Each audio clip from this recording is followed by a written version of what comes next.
Hello बच्चों, आज हमारे साथ एक महान शख्सियत जो खुद आईआईटी जेईई एडवांस में जिनकी ऑल इंडिया रैंक 41 है और मेंस में इनकी रैंक 71 है, एनएसओ में ऑल इंडिया रैंक 4th है और इन्होंने आईआईटी बॉम्बे से सीएस डिपार्टमेंट जो कि ड्रीम डिपार्टमेंट होता है बच्चों का, उससे बीटेक करके गूगल, गोल्डमैन सैक और ओरेकल जैसी कंपनियों में जॉब करके अभी ये टीचिंग कर रहे हैं। और जब से इन्होंने शुरू किया है पढ़ाना तब से बच्चा बच्चा हो गया है फिजिक्स का दीवाना। और इनकी एक टैगलाइन भी है कि फिजिक्स वही जो दीवाना बना दे। आज हम सर से पूछेंगे कि जेईई नीट में कैसे टॉप रैंक्स लाई जाए। सारा मूल मंत्र आज की इस वीडियो में हम जान लेंगे सर से। तो ये वीडियो जो है बच्चों के लिए तो बहुत इंपॉर्टेंट है ही, पेरेंट्स भी इसको जरूर देखें। तो हम सर से बात करते हैं। सर, क्या एक एवरेज बच्चा आईआईटी और नीट जैसा टफ एग्जाम क्रैक कर सकता है? बच्चों बहुत बहुत बहुत स्वागत है सबसे पहले तो देखिए, इसको बच्चे नोट भी कर सकते हैं। आईआईटी जेईई और नीट जैसे एग्जाम्स को क्रैक करने के लिए बच्चे और सिस्टम दोनों की तरफ से कुछ चीजें रिक्वायर्ड है। बच्चे की तरफ से 3 चीजें रिक्वायर्ड है और सिस्टम की तरफ से 6 चीजें रिक्वायर्ड है। देखिए बिल्कुल स्पेसिफिक अगर अपन बात करें, बच्चे के लिए एक तो उसका सपना बहुत स्ट्रांग होना चाहिए, दिल में आग बहुत स्ट्रांग होनी चाहिए, नहीं मेरे को तो क्रैक करके ही दिखाना है, 2 साल की लंबी लड़ाई में बहुत अच्छे से लड़ूंगा। दूसरी चीज कंसिस्टेंसी होनी चाहिए। यार मैं आज पढ़ लिया, कल नहीं पढ़ा, आज मोटिवेशन आई है, कल नहीं रहा, वैसे नहीं चलेगा। और तीसरी चीज है एकदम उतार चढ़ाव से घबराने चाहिए, क्योंकि अब 10th से जिंदगी अलग होने वाली है। देखिए है ना, 10th में तो इतनी परसेंटेज, जेईई बहुत लो स्कोरिंग एग्जाम है, कई बार टेस्ट में ऊपर नीचे भी नहीं आएंगे। तो मतलब जो है ना, छोड़ना नहीं है, क्विट नहीं करना है, बस आप फिर सेलेक्ट हो जाओगे आपकी तरफ से। अब सिस्टम की बात करें, सिस्टम से 6 चीजें जो है ना, जहां वो पढ़ना चाहते हैं तो टॉप रैंक्स आती हैं। तो एवरेज क्या मतलब, सो कॉल्ड जिसको दुनिया एवरेज बोलती है, मेरे लिए तो कोई बच्चा एवरेज नहीं होता जो ये 3 चीजें कर ले। जिसने मेहनत करने की ठान ली ना, मैं आपको ऐसी ऐसी स्टोरीज बताऊंगा जिनकी मतलब जैसे मैंने बात करी, आप भी दंग रह जाओगे कैसे इन बच्चों ने क्रैक मारा। सिस्टम की तरफ से 6 चीजें होनी चाहिए। एक सबसे बड़ी चीज, जो बच्चे तैयारी कर रहे हैं ना, उनके पास में टॉप टीचर्स होने चाहिए। देखिए टीचर्स का बहुत बड़ा रोल होता है, क्योंकि इसमें एक्सपर्ट फैकल्टीज चाहिए। एक्सपर्ट मतलब जिन्होंने एक तो खुद ने क्रैक करा हो और जिनके पढ़ाए हुए बच्चों ने क्रैक करा हो, तो भाई टॉप फैकल्टीज। दूसरा, प्रैक्टिस मटेरियल बहुत अच्छा होना चाहिए, टेस्ट सिस्टम इन प्लेस होना चाहिए, रिवीजन मैकेनिज्म होना चाहिए, डाउट सॉल्विंग होना चाहिए, पूरा प्रॉपर ढंग से बच्चे के डाउट हो जाए, ऐसे डाउट काउंटर्स भी जाके उसको लाइन में नहीं लगना पड़े, बहुत टाइम वेस्ट होता है ना। और छठी जो सबसे इंपॉर्टेंट चीज जो मुझे लगती है कि एक उसके साथ में पूरे 2 साल में उसके साथ में सपोर्ट होना चाहिए। उसको कहते हैं ना, एक मेंटर होना चाहिए, कोई सपोर्ट सिस्टम होना चाहिए जो उसको मोटिवेट करे, क्योंकि एग्जाम में डीमोटिवेशन ही बहुत होता है, सबके साथ होता है। मेरे साथ भी हुआ था भाई, बहुत हुआ था, एक बार नहीं। लेकिन मेरे साथ में एनके गुप्ता सर थे, मतलब उनको 35 साल का पढ़ाने का एक्सपीरियंस है, खुद आईआईटी कानपुर से मेरे पापा भी हैं, आपको तो पता ही है।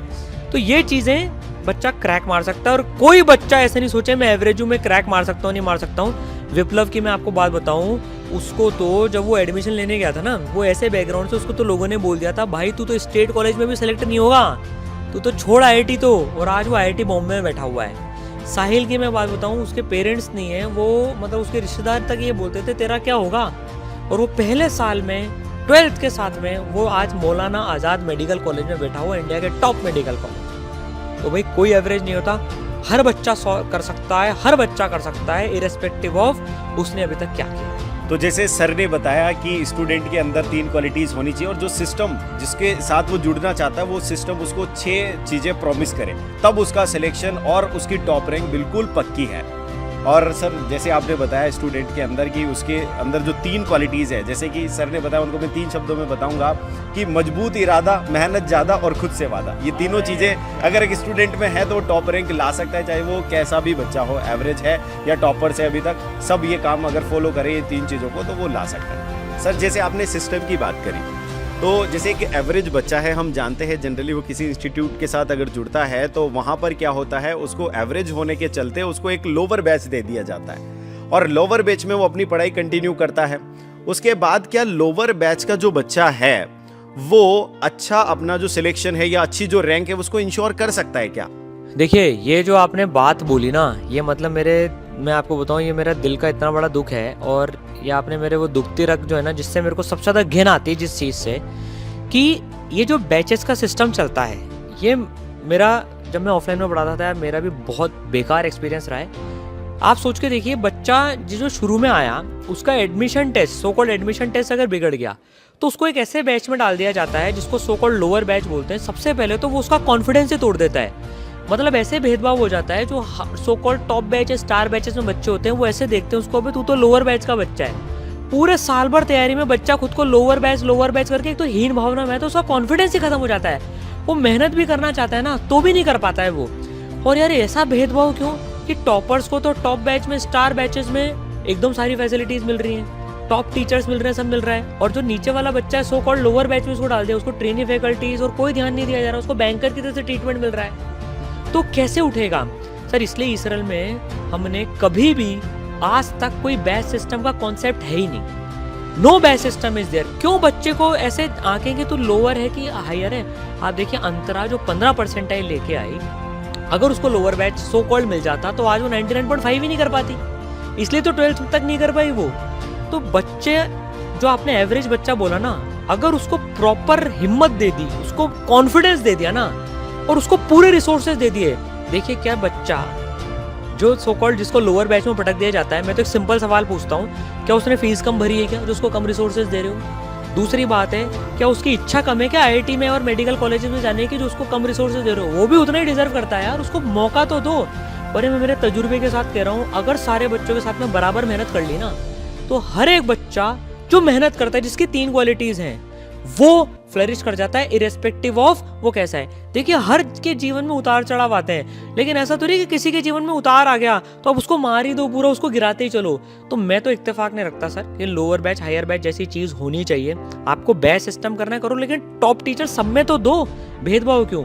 इसराइल में सर हमने कभी भी बैच सिस्टम है ही नहीं, इसलिए जो चीज से घिन आती है ना, मैं उसके बिल्कुल खिलाफ हूँ, और इसलिए हमने सिस्टम रखा ही नहीं। हर बच्चे को उसकी मेहनत के हिसाब से रिवॉर्ड दिया जाता है, वो कितना पढ़ रहा है, उसको एक्स्ट्रा मटेरियल, वो सारी चीजें उसके मेहनत के बेसिस पे दी जाती है। थैंक यू सर इस क्वेश्चन को आंसर करने के लिए। मैं इसमें एक चीज और ऐड करना चाहूंगा बेसिकली, तो कोई बच्चा यार अगर वो इस सिस्टम में फंस भी गया ना, लोअर बैच और ऐसे को मिल गया, वो यार एक तो बिल्कुल भी अपना कॉन्फिडेंस लूज नहीं करे। वो देखो आपको सिलेक्शन करवाना है ना, अगर आपको लोअर बैच में पटक भी दिया गया है तो वो आपको निकालना पड़ेगा खुद को उससे बाहर। अगर सिस्टम साथ नहीं दे रहा है ना आपका, तो सिलेक्शन देखो आपका है, उनको फर्क नहीं पड़ता, उनके टॉपर्स कहीं और से आ जाएंगे, टॉपर बन जाएगा, लेकिन अगर आपको सेलेक्ट होना है ना तो फिर आपको वहां जान लगानी पड़ेगी। सर आपने आईआईटी बॉम्बे से बीटेक किया, उसके बाद आपने गूगल, गोल्डमैन, ओरेकल जैसी कंपनियों में काम किया, तो वो आपने इतनी हाईली पेड जॉब्स कैसे मतलब छोड़ दी? क्या मतलब क्या हुआ आपके साथ, कैसे किया आपने ये कि जो आप एजुकेशन में आ गए? इसका कुछ बताइए सरकार।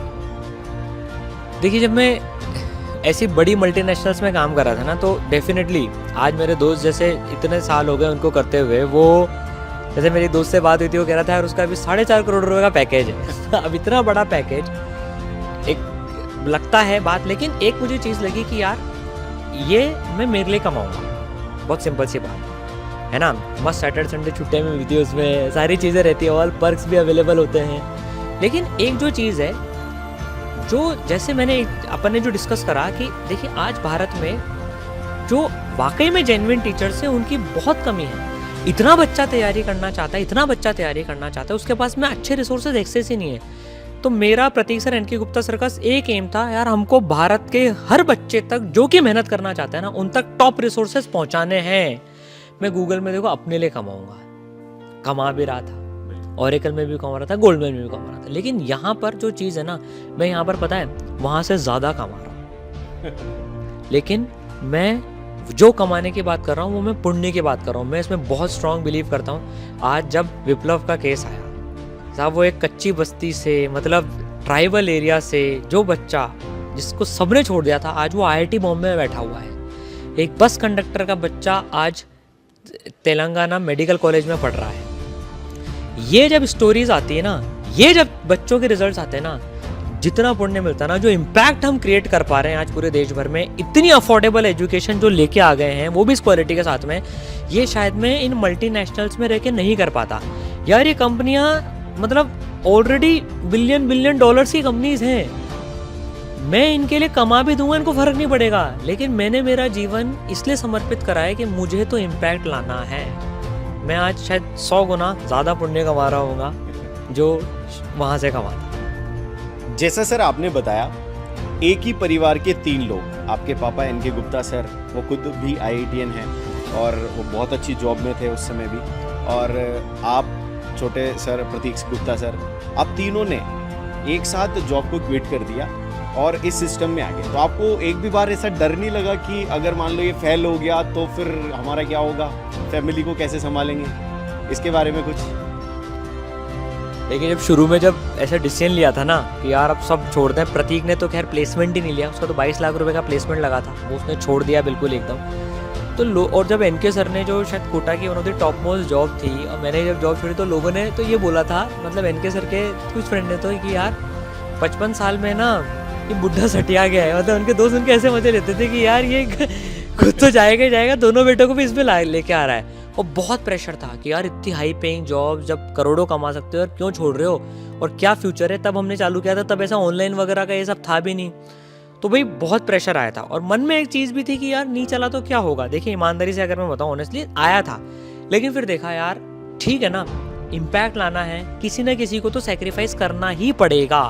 और हमने ठान लिया था कि यार कुछ भी हो जाए हम सेक्रीफाइस करेंगे। मैं आपको शेयर करूँ, मतलब जैसे आपने बताया कि हम, मतलब प्रतीक ने तो, उसकी मैरिज नहीं हुई थी तब तक, उसने तो 3 साल तक कुछ सैलरी भी नहीं उठाई थी, 0।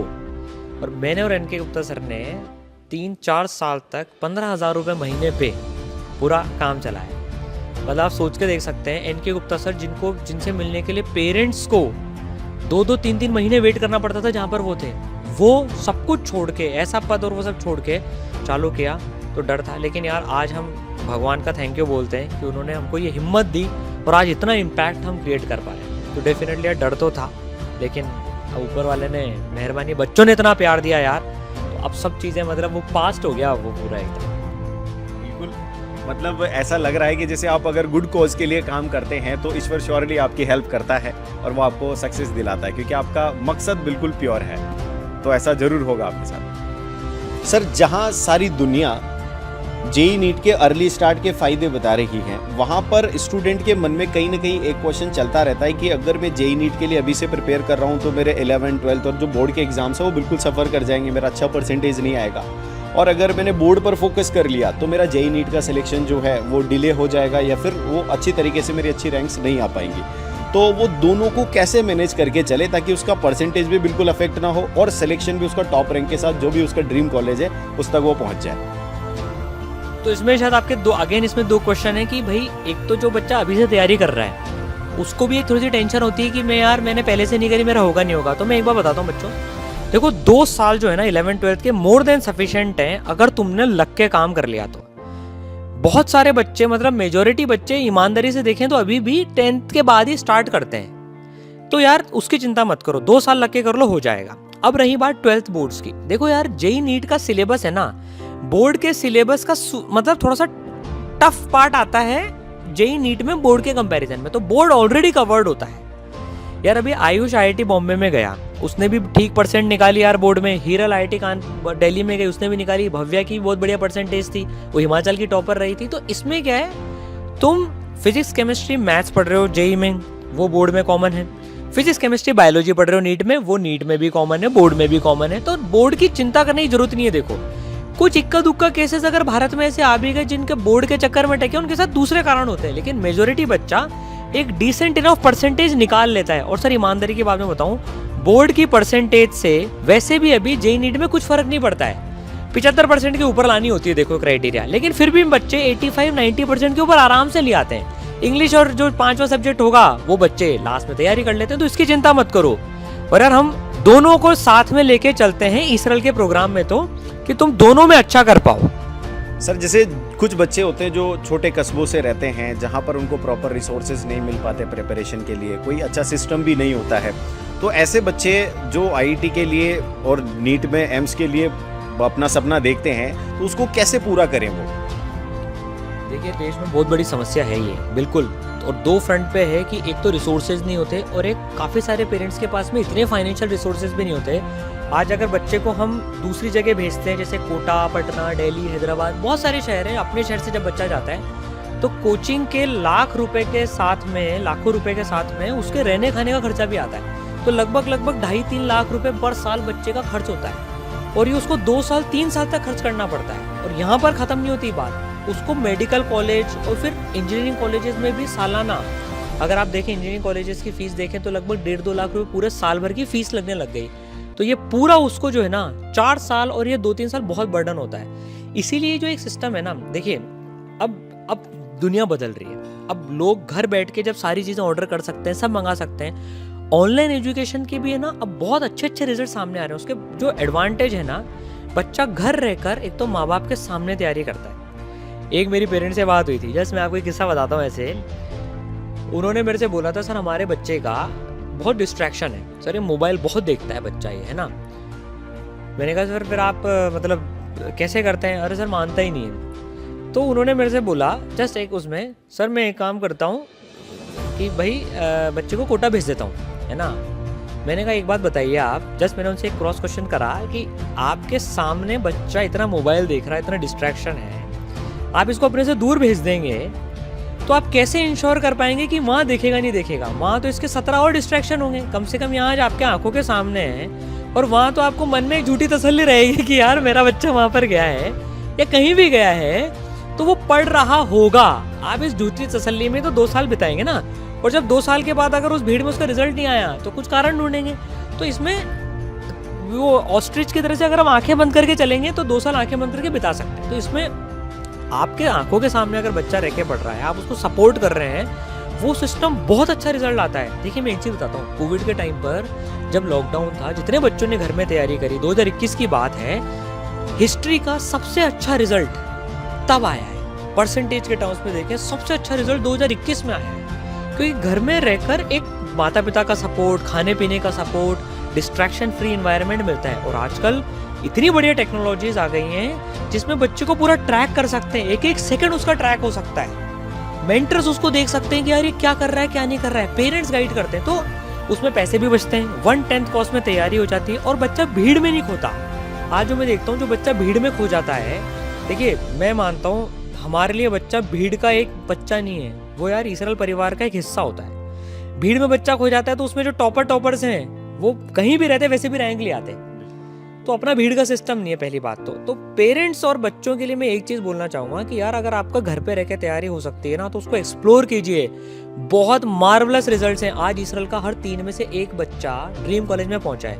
35% रेशियो है, इंडिया का रेशियो 5% होता है, इसराइल का रेशियो 35% है। उसका कारण ही यही है, हर बच्चे के पास में टॉप रिसोर्सेज हैं, उसको घर पे जो एडवांटेज मिल रहा है ना, बहुत फर्क पड़ता है। उसको खाना मैनेज नहीं करना, हॉस्टल्स में जाते हैं दाल में दाल नहीं होती काफ़ी सारी समस्या आती है। देखिए अब बच्चा अपने मन की स्थिति शेयर नहीं कर सकता है, गलत स्टेप्स उठा लेते हैं बच्चे, डिस्ट्रैक्ट हो जाते हैं, तो ये सारी चीज़ें काफ़ी कंट्रोल हो जाती हैं। तो आजकल तो भाई अपॉर्चुनिटीज़ हैं, अवेल कर सकते हैं, और बच्चा अगर मेहनत करेगा तो घर से भी निकाले। विप्लव ने घर से निकाला, आयुष ने घर से निकाला, साहिल ने घर से निकाला, निकालते हैं बच्चे।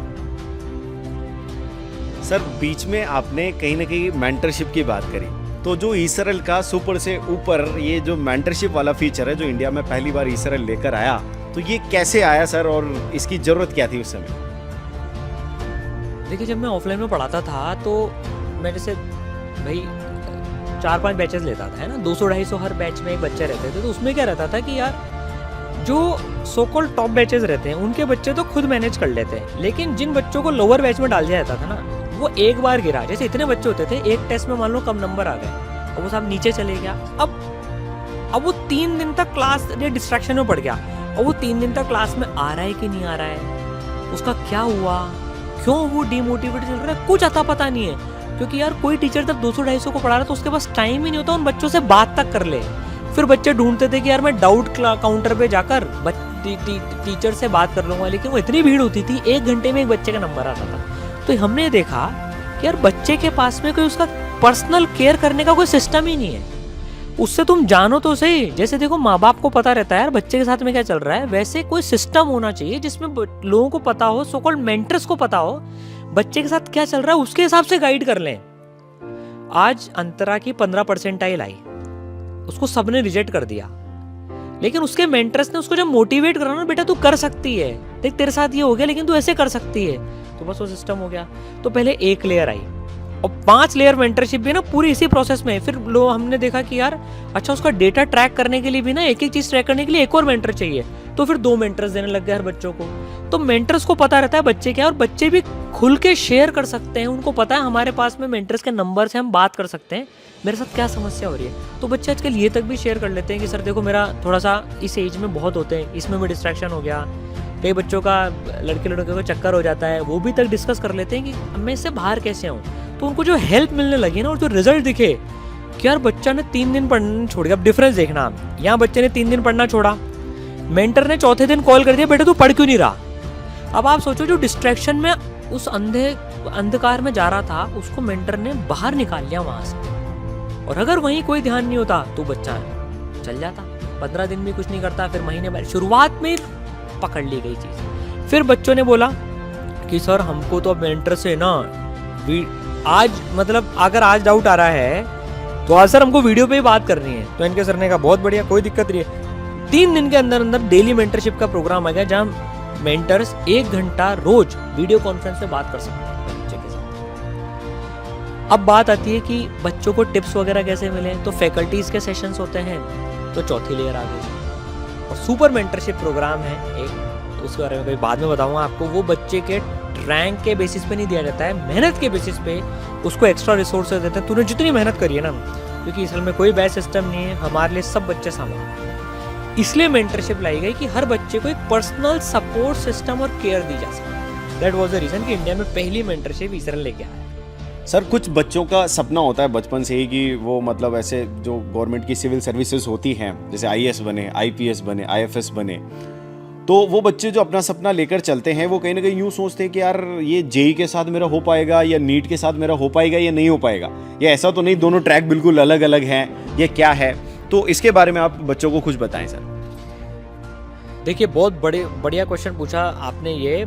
देखिए अगर आपको यूपीएससी करनी है, आईएएस बनना है, तो वो आप ग्रेजुएशन करने के बाद करते हैं। मेरे इतने सारे फ्रेंड्स हैं जो मेरे साथ में आईआईटी बॉम्बे में थे, आज वो आईएएस ऑफिसर्स हैं। मतलब 5 तो मेरे बैच के ही मतलब लंगोटिया यार जिनको कहते हैं ना, आप देखो। और इतने सारे डॉक्टर्स भी बनते हैं।